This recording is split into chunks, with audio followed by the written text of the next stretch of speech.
guarantee everybody that I worked alongside in McDonald's at that time wasn't in a trade union, and I can't imagine having the conversation at 15 or 16 about going out on strike in McDonald's. So I genuinely think that what you have done today is braver than anything I have ever done in the whole of my life.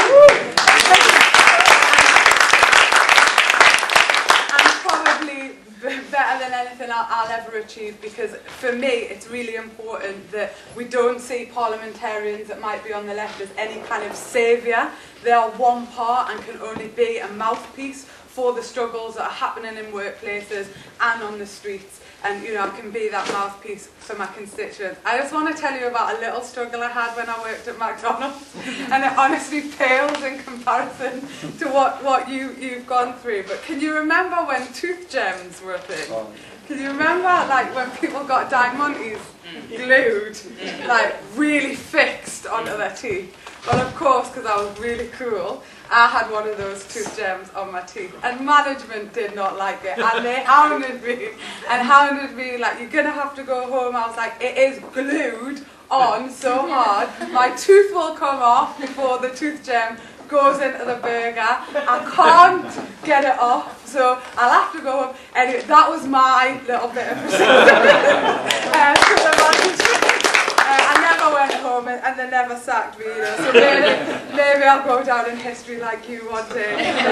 But in all seriousness, I do remember it being a really, really hard job, and I've worked in loads of service sector jobs before university, and whilst at university, I remember the disrespect you'd often face from people coming to be served by you. I remember the sexism was rife. For some reason was really rife when you were on the drive-through. For some reason, I don't know whether it's because they've got you on their own. I remember it being a really, really hierarchical organisation, and like the aspiration is that you get the stars, you get up to management, and, you know, kind of nudge everyone out the way to get there. I remember that I was let go at very short notice if it was quiet, that I was called in at very short notice if there was sickness, and that management weren't very understanding that all of you had periods of sickness yourself. And I remember the car park clean, which was a moment to get a bit of fresh air, but really, really hard graft, because again, people were disrespectful. Whilst you were picking up the litter, people would simultaneously be throwing it out of their cars once they'd finished to watch you go and pick up their mess. And I think what sickens me, I read the article in The Guardian about Tyrone. What sickens me is, whilst you've got somebody on inordinate amounts of money, the most grotesque wealth, they are quite happy for workers to not actually be able to live. That is an acceptance of that chief executive, and I do not know how that man sleeps at night. To have people who actually create his millions not able to put a roof over their head, not even, because I don't think as working class people, if I can still be classed as that, I know it's hard when you're an MP, but I am a working class person, why can't we expect nice things and holidays and good experiences? Why do we have to be scrabbling around for the crumbs off his very, very, very luxurious table? How can it be right that somebody can work 35, 40, sometimes more hours a week and still not be able to put a roof over their head? But more than that, plagued by the constant experience that somebody else can come in and replace you at any moment, so you better just put up and shut up, and you better not struggle. But I have to say, I think you are turning the tide as striking workers on that mantra. I don't think that I've seen before anyone taken on in this country the corporate greed, and I think that there will definitely be criticisms. I've noticed it on my own timeline today when we're saying, you know, support the McDonald's striking workers, people saying, well, you know, it's a low-skilled job, but low-skilled jobs deserve low pay. It's a very skilled job in my eyes. The negotiation skills you've sometimes got to have with customers, the constant pressure, the targets, the upselling, and it's only to demean and to knock confidence in your struggle. And all criticism, I think, of what you are doing today should be your fuel in the future, because it is when people are most critical of what you are doing, it's because they are most worried at the power that you have. And I suppose I'll just end on this. I genuinely believe that you're trailblazers, and again, I hope that isn't taken as patronising, but I think you will definitely give confidence to people who are working in fast food outlets across the UK, hopefully beyond that as well. I know we're taking inspiration from American fast food workers too.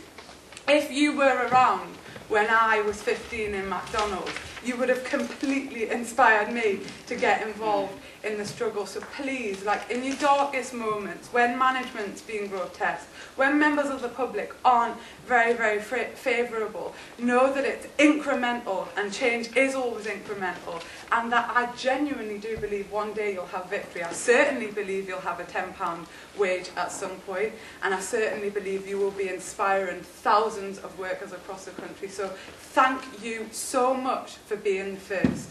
It is the hardest to be the first, and thank you so much for doing that.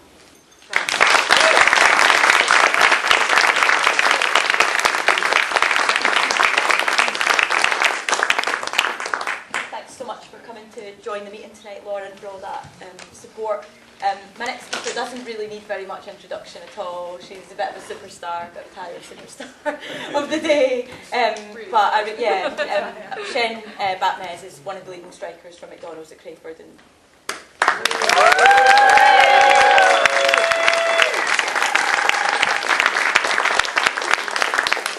I just want to make a really quick point, because I don't really want to stand up here on my own. I kind of want to, if I can, guys, call the striking workers up to the front to stand with me. I know we're tired, but please, come up to the front.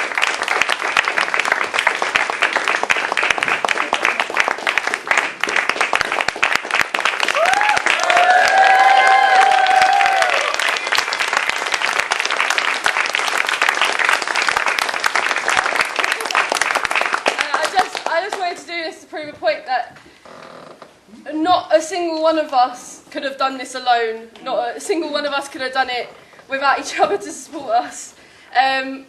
This isn't the full crew of strikers today. They were really tired. It was a really overwhelming day. I'm still kind of a bit in shock about what's actually happened. But so this is us. I mean, we came together, and this is the reason it happened, that we chose to stand together when McDonald's were telling us to go on our own merits. They were telling us to keep, pushing people out of the way, like you said, and to kind of make your way up. We chose to rebel against that, and we chose to say no. The only way we're going to change things is together, and I think that's really, really shown as well in the support in the room. I mean, the BA strikers, who Zimeon's been like my amazing support through this, texting me every day about how it's feeling. The Americans from the Fight for 15 who's helping us, Unite from New Zealand, everyone in here who kind of supported us as well. We chose today to make a big step to make sure that McDonald's knew that we weren't going to take the kind of bullying, the kind of harassment, the low pay. We've seen things online, like why should we get £10 an hour for flipping a burger? Why should we not be able to live? Why should, in one of the richest economies in the world, in the employment of one of the richest businesses in the world, why should there be employees sleeping on floors?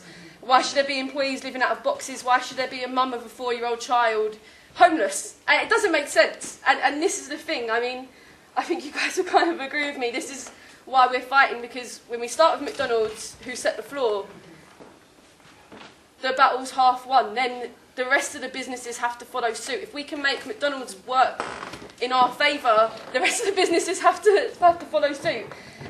So that's kind of the plan. The plan is that we start this fight. Started today, 12 a.m. with Stephanie walking out of our store in Crayford, which was incredibly brave, and every single striker here today is incredibly brave.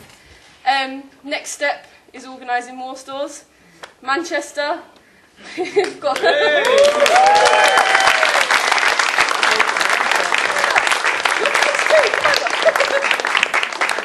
Lauren, the next superstar of the strike.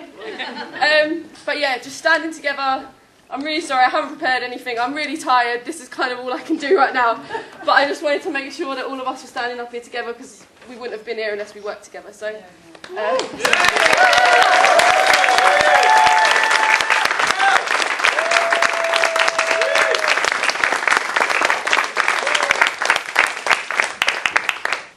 Okay, our next speaker is Ronnie Draper, who's the General Secretary of the Bakers Union. I'll hand over to Ronnie. Thank you. I mean, first of all, I'd like to say thank you for the invite to come and speak tonight. You know, it's a great privilege to come and talk about the people from McDonald's, the way that they've behaved, the way that they've acted today has been absolutely out of this world, and absolute, it's been a privilege to work with them today. Do you know, the fact is, and if you listen to some of the press, they're playing everything down. I did an interview today with the BBC, and the first thing he said was, well, this is only 1/100th of 1% of people who've come out. But that's the start. That's it. But you have to look back. If you go back through history, look what the Tolpuddle Martyrs did. There were a few farmers down in Dorset who rebelled against the tyrannous employers that they had. And it's no different, Look where the Tolpuddle Martyrs. 3 weeks ago, we were all out camping, thousands of us, we were marching down the streets of Tolpuddle, commemorating a great achievement by those people. And we celebrate what the Chartists did, and the Diggers, and the suffragettes giving us votes in this country. And I think what the actions of these McDonald's workers today has been every bit as important as those things, because it will be a defining thing in the future for the young people of this land, and the low paid as well. They've been hammered, not just by McDonald's, but by government. Lots and lots of low-paid people in this country get proportionately hit harder than anybody else in society. And you're right, Laura was saying about when we talk about the guy, the CEO of McDonald's, who earns $15 million a year, $8,000 an hour. It's absolute disgraceful, isn't it, when we have got people who are sleeping on mattresses in somebody else's house because they can't afford the rent. Or you have to take the choice about whether you're going to feed yourself or feed a child if you've got one. And companies like McDonald's are going to build up for the future, which is going to damage this country. And I spoke to a number of economists a few years ago, and they were talking about that to keep an economy bobbing along, you have to have 2.2 children per family. That's the way that we keep the economy just bobbing along really nicely. Well, tell me, how's anybody who works at McDonald's, who's doing the jobs that these brave people have done today, how are they going to ever afford to have 2.2 children? How are they ever going to afford a mortgage? How are they ever going to buy the cars that we need to keep the car industry going? The mixed fleet guys are on strike now. They won't even be going on holiday to McDonald's, people, because they can't afford it. We need these people to be earning proper money. The press are playing it down. The first question I got asked by the BBC today, and this is how hostile they are. They don't say hello or anything. She said, why are you representing these people? I said, because they're members of our union. And that's what unions do. That's what we're meant to do. We represent our members in struggle. But never going into why. She was saying, well, 15% of these people have, there's only 15% haven't accepted contracted hours. I said, that hasn't played out in reality. That might be the spin that the company's putting on these things, but that is not the reality. So irrespective of where the press are, the four prongs, we needed to stop the abuse that was going on. And we've had some small successes. My understanding is we had somebody suspended at Cambridge until November, and we've had a business manager at Crayford who's been dismissed for their bullying and their harassment of workers. But that's the tip of the iceberg, We're going to change things like that by having strong trade union representation on site and strong recognition agreements. That's the way we're going to change it. And when the company and when these trolls that we've got on Twitter and Facebook and all that saying you can't achieve it, well, I say to the workers, look at what has been achieved. Look at New Zealand, what they've done. 12 years ago, they got a recognition agreement, and they've still got that recognition agreement. They've built on it since then. But maybe 14 or 15 years ago, they may not have thought they would have had that opportunity. But they've done it. the great work that's happening in America now, and you look at it, the actions taken by SEIU and those brave workers on the Fight for 15 have actually encouraged some states to come up with a $15 minimum wage. That wasn't done out of the goodness of the heart, that was done because of pressure by trade unionists in America. And you know, I was in Geneva last week, and if you speak to the guys from New Zealand and America who are here tonight, the global support that we got, and the messages of support, I'm sure Gareth could reel them all off, but I can think of Uganda and Egypt, places, some of them don't have McDonald's, but we're still sending messages of support over to the workers today. So, I don't want to take too much time. I would like to say that we have to do something in government. And when I think Laura actually played down the role that politicians can do. You know, the government brought in a minimum wage in this country. This living wage, so this joke one that they brought in last year, that has had a more detrimental effect on working people in this country than anything else. Because we're seeing overtime payments being taken away. We're seeing bank holiday payments being taken away. We're seeing overtime premiums eradicated. And what that's doing, instead of lifting people out of poverty, that's driving more and more people down into poverty. And so my message to Laura and the MPs is that you have to legislate. You have to legislate to stop governments and businesses like the ones you work for in McDonald's and the mixed fleet within BA from profiteering out of the misery and the low pay of working people. We have to put an end to that. McDonald's is a company that doesn't count its profits in millions. They count their profits in billions. And all we're doing is asking for a fair share of that pie, or that burger, whichever way you want to do. But we will continue to make sure that McDonald's is on the menu for us. We will continue to push them. We will continue to do them down if we can in Parliament. We'll continue to go for support. But that's only going to happen if we can keep this campaign going. And one of the things I've got to say from the Bakers Food and Allied Workers Union, we need funding. And we need lots of funding, because it isn't good enough just to have one organiser out on the street. We're now seeing a movement. It's getting bigger, more people. I whispered to Julie before, I went back to my office this afternoon for about half an hour, and in that time I got a call from a guy who wants to join the union. So we sent him a pack out. He's from King's Cross. Now, that wasn't a dispute that we put on. It wasn't a picket we put on. That was other people who supported our campaign, who went outside King's Cross and campaigned. So those people have got a message across, and we've now got people joining. But we need financial help. So whatever help any of you can do, go back to your branches, go back to your national unions. I'll most certainly be speaking to all the leaders of the unions next week at the TUC and writing to them before to see if we can get some funding. We've got a global appeal out through the IUF and FAT, which is the European Federation. But we need help. But we also need help to organise. We need help from you. We need help from people by signing up the people who you know, friends, relations, people who you might meet within a pub sometimes. Talk about this dispute. These young people today have put this on the map, and this day is solely about them. What they've achieved, we will see the rewards of further down the line. And I hope that McDonald's see that and come to some sense and talk to the union in the future. You've created a monster, I think, today. It's something that is going to go.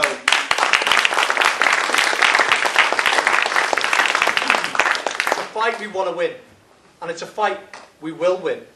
And to fight we'll win together that will benefit lots and lots of people in the future. So solidarity, and thank you all. I'm so proud of you.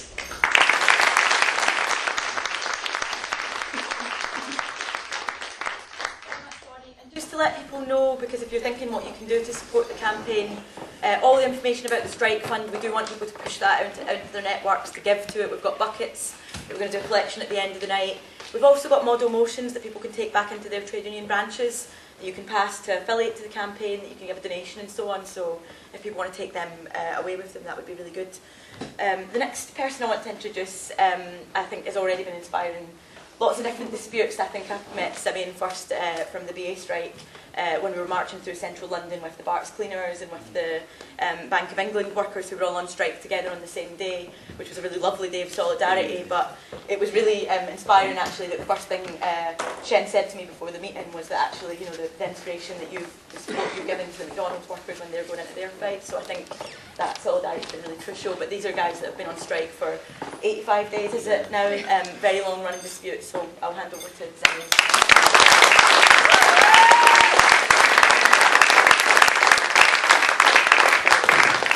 What a bloody brilliant morning today was. Getting up and hearing about Muck Strike I thought was amazing. I'm not going to swear because it's such a fantastic crowd here. Don't believe that for the bastards that are trying to beat us, which they won't. But yeah, to wake up and hear about Muck Strike was just amazing. And also, I'd like to congratulate you on the media you've had, the support you've had, and that's, as you've been mentioned from the public, but also supported by the Labour government. And, well, I'm saying Labour government, they're not in yet, but they're on their way, which is, they're supported by, your campaign's being supported by, by John McDonnell, and also John McDonnell and the Labour shadow ministers are fully supportive and behind our action. And that for us is, I'm sure as Muck Strike, as you'll know, it's an isolating experience, quite an emotional one when you go on strike. So to have not only the Labour government as a socialist one, but also Unite Resistance and the National Shop Stewards Network for us has been so supportive. So you're not alone, definitely not. And I just would say that your fight is really inspirational as well. When people say as well, you know, oh, why should you get £10 an hour? A nurse doesn't get that much. You can bet your bottom dollar it's not nurses that are saying that. Yeah. No way are they saying that. So we've had 85 days of strike this year, since January the 10th, and the police have been coming to our picket lines. And I touched on the emotion earlier, so back in winter when it was freezing cold, the police were actually dropping hot food off to us. And when that happened, I got quite upset, because I thought, when you're getting dropped off hot food by the police, you know that you're on a shit deal, you know. And I'm not saying that, and we've demonstrated over and over, and I really look forward to us working again on campaigns together. And I feel that's going to happen, because this is a movement. It's not just bigger than any one strike, and you can't pick and choose your strikes either. Today, FAWU are out on strike, so a small group of women are on strike against really another greedy company down in an oil refinery, part of the Unite group. So they've been out today, and I saw pictures of them in the freezing rain, and you guys as well. So, you know, networking. Where was I? I'm muffling. Oh shit! Now is not the time. Now is not the time to waffle. Yeah, to definitely network and coordinate. The 1% sector pay cap is meaning that, you know, you hear about public, private and precarious, and trying to separate that. I don't know if we can anymore. If you're a public sector, increasingly, as we can see in the St. Bart's strike, you're actually employed by Serco. Are you a public sector? You know, our employment's precarious. People tell us, if you don't like your job, go and get another one. Yeah. And you said this at one of our rallies before. That's not the answer. We stay and we fight and we make an improvement. Because you know what? If you leave a low-paid job, what do you expect to find? It's another low-paid job. Yeah. And, you know, hearing Tyrone yesterday in the Burston Strike School rally, again another emotional day. This is a young man that's really having to endure, you know, shit, basically, while he's generating huge profits. And our members are going through this as well. I'll just throw a few facts about our dispute for May. Our basic salary for our cabin crew starts at £12,192. That's below the minimum wage. When we're at work, we're paid £3 an hour, which is supposed to be for food and beverage. But we stay in some hotels all over the world, some of which we cannot leave to security risks.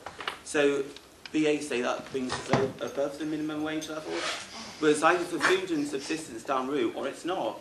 And so invariably, our members, they're eating pot noodles down route. They're struggling with the same issues you guys are, which is poor housing, but actually malnutrition, while generating these huge profits. You know, and as Laura said, I was reading about Steve Easterbrook, the boss of BA.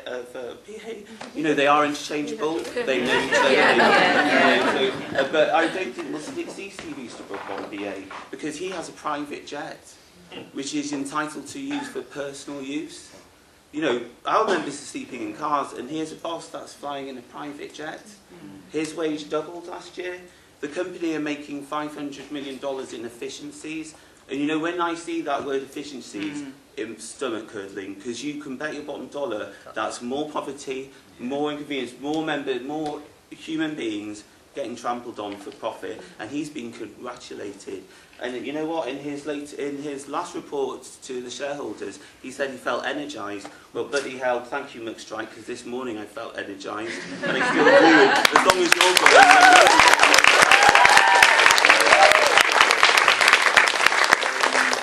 There are loads of facts and stuff to say about our dispute, but I'll try and keep it short. But something I would like to say is that I've seen Brexit is all around us, isn't it, at the moment? So Heathrow behaved in all sorts of shit, I mean, God. But one of the things they've done with Chris Grayling and the Conservative Party is that during our dispute they used Qatar Airways. So we've been on strike for 85 days since January the 10th. By the way, when we started our dispute, they emailed all the colleagues at Mixed Fleet and said, if you're not a member of any trade union, you can have a pay rise. The one that our members rejected, the one which was 6p an hour. Of course our members rejected. What is that for a company that's got £2.5 billion in the bank and made £1.47 billion?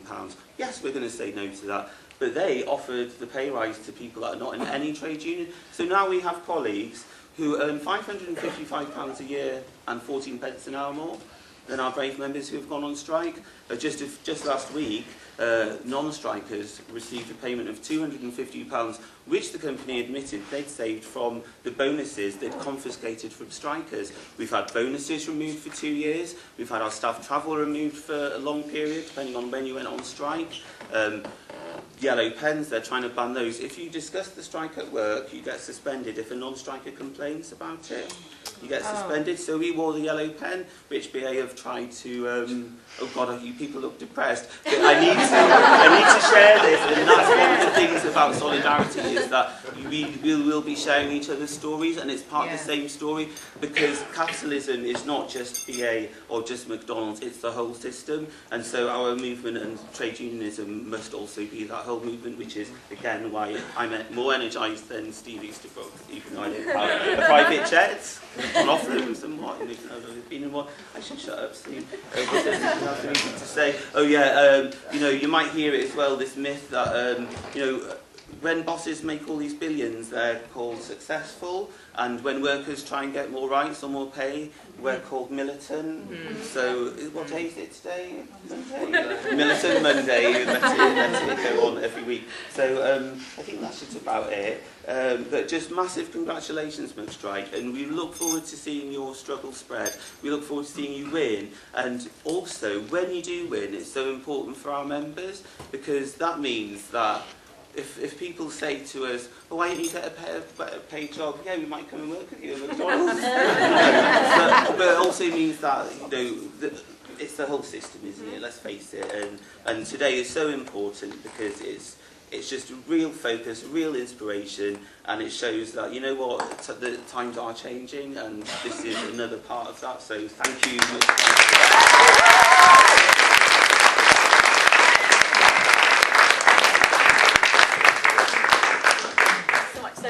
I'm looking up the back for Meg Brown, if you want to come up and join us. Meg is from the IWGB Courier and Logistics branch, which people probably will have heard of from round about this time last year, I think. You guys led this incredible struggle that kind of took us all by storm and had a similar storm all over the press at Deliveroo when you walked out against that pay tax. So I want to introduce Meg and welcome you to the meeting.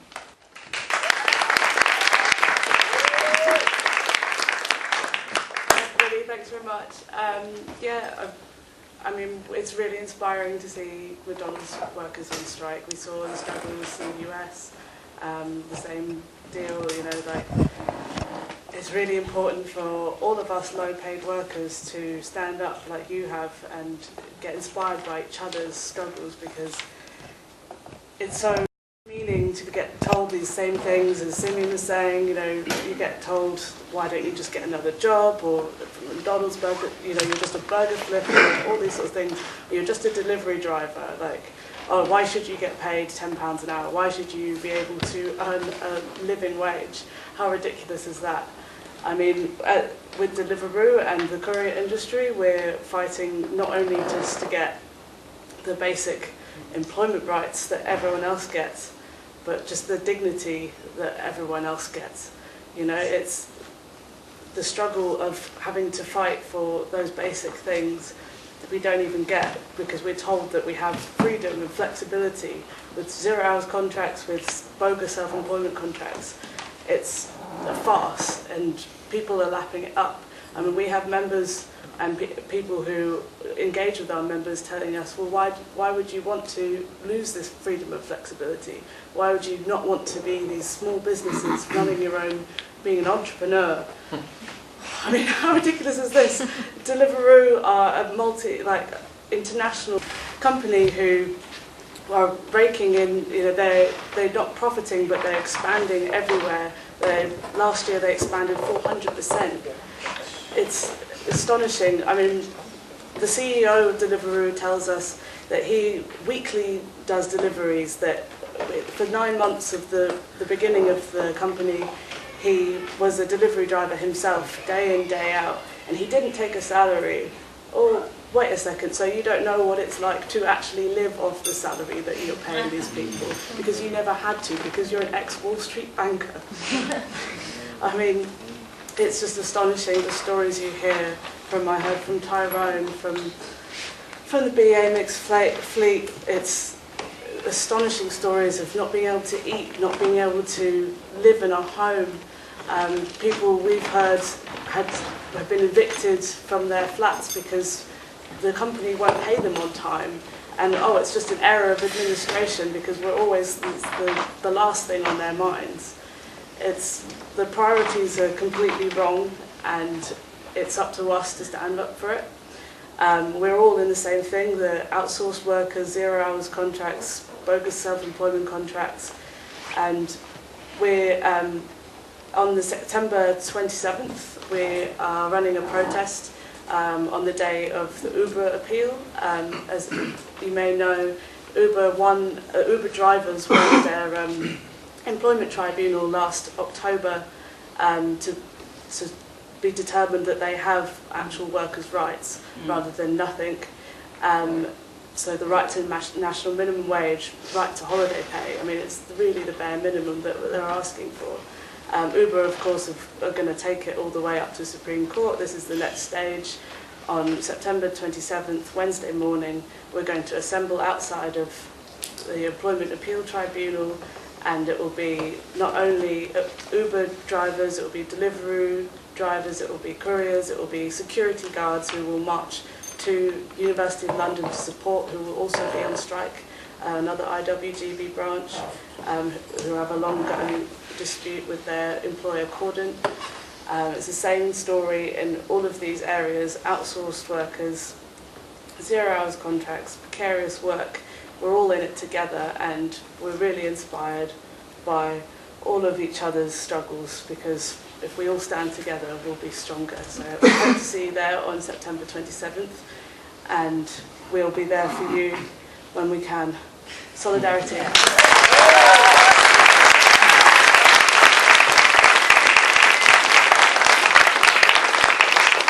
So our next speaker is Sean Vernell, who's the Joint National Secretary of Unite the Resistance and on the UCU Executive as well, and he's going to be our final speaker on the panel. Thanks. Well, first of all, just like everybody else, I'd like to congratulate, the McDonald's strikers and any other strikers, of course, has been on the platform. It's been fantastic, inspiring. I mean, solidarity from the National Executive Committee of my union and from London Region as well to you. Actually, in terms of money, today I just got £100 off our union branch, and somebody's going around collecting some money as well, so hopefully be a few more £100 coming in from our workplace. So I think it's you I'm going to give it to you. Do I trust you? That's the goal. Can I just say, I mean, I've been on strike a number of times, and and it's hard going on strike. It's not easy to go on strike. I mean, it's fun when you go on strike, I think, but it's actually quite difficult. I'm in a quite well-organised workplace, comparatively speaking. I mean, I don't know, the last 17 years I've been working at college, probably 21, 22 times I've been taking strike action. And it's hard. You worry about things, you organise it, and so on. So to do it in a workplace where you're a minority and you're doing it in a workplace which is known for its viciousness and it's not organised and so on, is absolutely fantastically inspiring. I don't think it's patronised, I think it's in a fact. I think every working class person in Britain today, and that's why, I mean, these people keep writing, I read this on Twitter, I mean, come on, you don't deserve £10 a year because you just flip burgers, and, you know, I mean, it's historically, it's like The Guardian, you know, when you talk about the journalists don't understand, you know, where will these people get it right? They've got everything wrong, everything they've got wrong, these so-called experts. Corbyn, remember that one? Oh, Corbyn, what a joke, he's not going to win an election, or young people. All they care about is their egos, their trainers, their clothes. They're such a self-interested generation. They're not unlike our generation, always political, of course. Us 68ers, we will come out of our mother's womb clutching a copy of Das Kapital and so on and so forth. I mean, this is what they said about young people. They don't get it. They don't vote. And of course, when it comes to trade unions, never, these are the same journalists writing this rubbish now, never will you lot organise. Because you're not political, you see. There's no tradition. They said it every year. You know, I mean, we're not far away from the most important strikes down the road in the late 19th century, the match scale strike. It would be the same bloody journalist saying, oh, you don't want to be going on a strike. What do you know about striking? You're just women after all. Come on, it's not a real job, is it? It's just a service job. Come off it. You know, how important? Dockers. Dockers were, everybody knows now, dock workers are a crucial part of community. It wasn't the case when dock workers first. Everybody thought dock workers were completely outrageous that they were joining trade unions. They were violent, you know, drunken people who were beyond the pale and so on and so forth. So history, year after year, century after century, month after month, year after year, they turn out the same utter crap. They know nothing, absolutely nothing. And what you've done today and what you've done this week have put them all completely wrong. And that's why you're going to get so much support. Because everybody is in the same boat. Because if they weren't, there'd be a few of us in this room going, well done. But actually, the reason why you'll get a 1,500-word page article written by someone who's got a clue what they're talking about, I'm glad it's in there, by the way, don't get me wrong, but they won't have a clue, is precisely because even it's penetrated even them, their craniums, that actually working class people do support each other. Solidarity isn't about charity. It's not about charity. Solidarity is when one worker gives to another group of workers. Why is that important? Because it cuts against the very threads of capitalist society. Capitalism is based on competition, difference against each other. And one worker today, when they've gone round, my friends went round to my workplace and said, can you give a fiver for these groups of workers they'll never probably meet in their lives? Yes, of course. Why? Because they're fighting for £10 a week.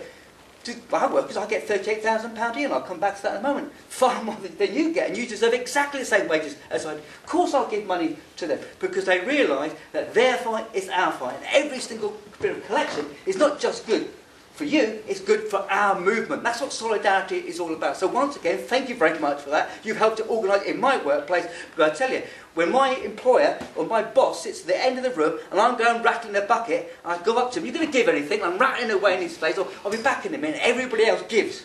Everybody else gives in front of the employer, so they know by giving to you, it's also having a little pop at my employer as well. So you help to organise a resistance in times of every workplace.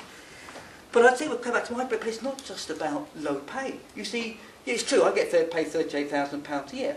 Since 2009, because we've had pay freeze, a pay cut, my wages have been, I've lost £8,500. I should be on £45,000 a year, not 38. Now, that is a huge cut, and you go right across it. Every teachers, I see some teachers, £3 an hour you're lost since 2009. So wages and pay has been the central issue, or one of the central pillars, if you like, of the Tories' austerity campaign. For obvious reasons, I don't need to explain it here, simply to say that employers, to save money, the best and most important way they save money is on wages. The rest is flim-flam, cutting benefits, important, but it's flim-flam what they get back from it. Where the real money comes from is what you and I produce in terms of our labour. If they can suck and squeeze more out of that through exploitation and save money, then they're talking about the top end, as they like to call it, bree-rushing it in. And that's where it comes back to what we do as collective, organised working class people inside the workplaces. But you're talking about casual, I think somebody mentioned it here, about casualisation. It's not just about inside of those so-called unorganised sectors and gig economy and so on.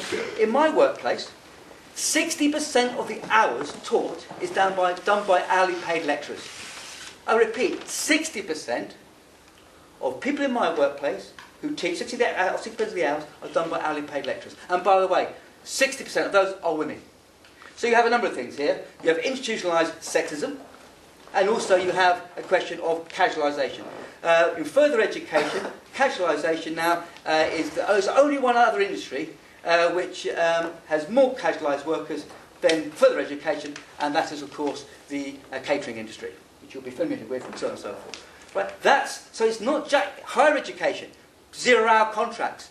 50% of contracts inside higher education now are 0-hour type contracts. So even the so-called stable bits of the economy, where everybody thinks they're quite well organised, it's not. And again, that's why you get so much solidarity and support from all sorts of workers across the country, is because it's not just about you, it's about them. And when they see you on the news tonight and tomorrow and so on, you'll be filling them with great hope and pride. Because UCU, there is now a national campaign across the board, a number of unions coming together. And I think this is quite important, because what you've done locally is very important. It's a local dispute, it's called local dispute of national significance. That's what you've done today. You become a cause célèbre for the working class movement. But if we're going to take on this government, then we can't fight workplace by workplace, side by side. We need a national fight. And that's why we in the UCU have voted to ballot our members for national strike action over pay. And we'll be starting that. We've already started our consultation ballot. We hopefully will be moving on to doing the actual ballot in October. The PCS, the Civil Service Union, are doing the same thing. The FBU are lining up to do that. So we need more unions now coming together to make sure that this fight is not simply a localised battle. Because the employers don't fight it at a local area by area. They have a national strategy, an international strategy. And that's what's so fantastic to see the international support coming through, because precisely it is an international campaign we need to launch. So therefore, finally, what does that mean for us? I hope the question of solidarity and united resistance wants to deliver is this. First of all, I think money. I think you've already put it on the board for us here today, Ronnie. I think it's fundamental. We cannot allow any Wilts worker to take strike action to be forced back to work because they can't afford it. There are literally tens of thousands. I see somebody in the room who spent 3 weeks on strike recently, a few years ago. We rose to over £50,000 in a number of months. I believe we could do that and more so for your dispute if you need that. Tours, United Resistance, if you wish us to tour you around, in my case, every university or in every single college in this country, you're happy to do so, because you'll be welcome into branch meetings, to tour workplaces, wherever we can get you in, we will do so. It's that kind of campaign. Hard work, but one which I'm absolutely convinced, precisely because every worker is under the same cosh at this moment in time, you'll be welcomed with open arms. Because they know a victory for you is a victory for every single one of you. So once again, thank you very much, and solidarity.